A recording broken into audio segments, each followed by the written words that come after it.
Je vous avoue que ce sont les réseaux qui vont tout me montrer ici dehors. Oui, vous m'avez connu sans les cheveux. Mais en fait, je mets aussi les perruques. Vraiment, je ne suis pas en mode femme super naturelle. Si c'est ce que vous croyez, c'est faux. Donc aujourd'hui, j'ai les cheveux. J'ai les longs cheveux aujourd'hui. Les cheveux des morts qui sont sur ma tête. Oui. Donc ce sont les réseaux sociaux qui vont me tuer. Parce que je tombe sur une histoire et bon, je lis, mais je ne sais pas si elle est vraie ou pas. Hein. Parce qu'en même temps, il faut prendre ce qu'on dit sur les réseaux avec beaucoup de pincettes. Donc je ne sais pas si elle est vraie ou pas. Il y aura apparemment une TikTokeuse qui était sur le point de se marier. Donc à l'approche de son mariage, elle publie le fait par le save the date, vous connaissez. Et quelqu'un, une internaute, deux même apparemment ont reconnu le monsieur qui apparemment est déjà marié officieusement. Donc il aurait fait le toqué à l'une d'elles. L'autre d'ailleurs serait filmé avec elle dans la voiture. Je pense que je donne les faits, oui, comme ils sont ou comme je les ai reçus. Vraiment, si je me trompe, n'hésitez pas à me dire, je n'ai pas de problème. Donc,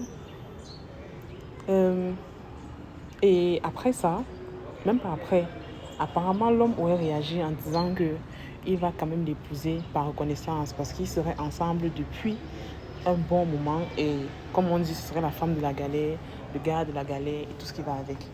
Et maintenant, les loulous sont dehors. Et donc maintenant, voilà la situation.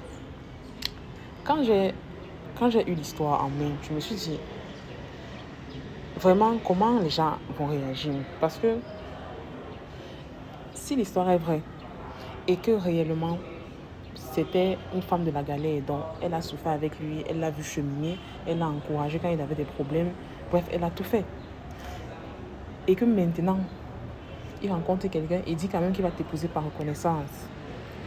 Est-ce que, en tant que personne capitaliste, si tu décides de l'épouser quand même et de rester avec pour tout ce que tu as investi en te disant que bon, c'est quand même moi qui étais là depuis le début, j'ai le droit de juger de ce que j'ai investi, est-ce que c'est mauvais?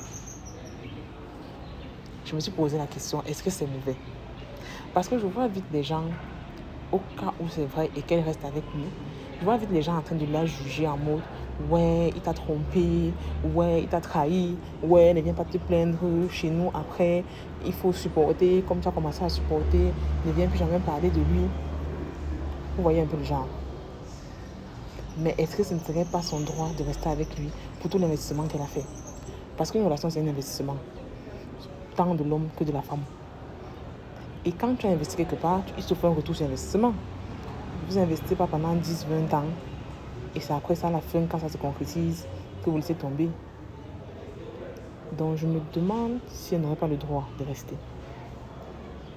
Maintenant, si tu es quelqu'un qui met tout sur la loyauté, la confiance, l'honnêteté et what else, et que cela arrive, bon, déjà la confiance est morte. Tu vas te dire qu'il t'a trahi pendant un long moment et tu vas te poser des questions et après tu vas le quitter certainement, même si tu l'aimes. À ce moment, est-ce que tu seras fondé à le quitter par rapport à tes convictions? Je pense que oui. Je pense que oui. Mais après, les gens te diront, ouais, il faut supporter. Nos mères, nos grands-mères, nos arrière-grands-mères africaines nous ont dit que le mariage, c'est supporter et que l'homme trompe toujours. Il y a cette phrase-là. Un jour, je pense qu'on aura un débat par rapport à ça, où on te dit que l'homme trompe toujours. C'est dans sa nature, dans ses gènes, il ne peut pas changer. Donc je pense que je vais le quitter. D'autres vont dire qu'il faut supporter. Mais vous, à ce moment, qu'est-ce que vous ferez si c'était vous à sa place? Moi, je vous avoue que si c'est vrai, je suis triste pour elle. Je suis triste si c'est une trahison. Parce que si c'est quelque chose dont elle était au courant, c'est que ça va. Mais si c'est une trahison, je suis vraiment triste pour elle. Parce que j'imagine que ça peut vraiment briser quelqu'un. De faire autant confiance, de traverser beaucoup d'événements douloureux ensemble, d'en sortir un peu plus fort et qu'aujourd'hui, j'apprends par les réseaux que tu m'as trompé. Je pense que même si tu commets une erreur, il faut avoir l'honnêteté de venir dire à la personne que en fait j'ai commis une erreur, voilà ce qui s'est passé. Ou bien si tu n'es plus intéressé, venir dire à la personne que voilà, Voilà.